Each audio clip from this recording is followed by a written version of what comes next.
গোয়ালন্দ চরের মানুষের জীবনযাত্রা। চরের মানুষ এক চর ভাঙে আর এক চরে গিয়ে বসবাস করে। এত ক্ষয়ক্ষতি হওয়ার পরও তারা চরে বসবাস করে। এরা অন্যত্র সমভূমিতে গিয়ে বসবাস করতে পারে না, কারণ তাদের অভ্যাস নেই বলেই বারবার এই ভাঙা গড়ার মধ্যেই বাস করে থাকে। চরে অনেক জমি জায়গা থাকায় চাষাবাদ করতে পারে স্বাধীনভাবে, কষ্ট করেও জীবিকা নির্বাহ করে, আর নদীতে মাছ ধরে জীবিকা চালায়।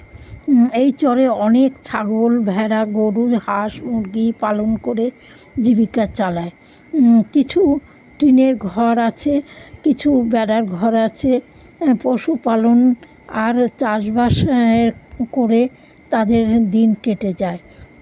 এই চরে তোমার অনেক এরা স্বাধীনভাবে ঘোরাফেরা, চলাফেরা করতে পারে এবং কাজকর্ম করতে পারে, তাই তারা অন্যত্র যাওয়ার চিন্তাভাবনা করে না। এই ভাঙা গড়ার মধ্যেই এদের জীবন অতিবাহিত করে।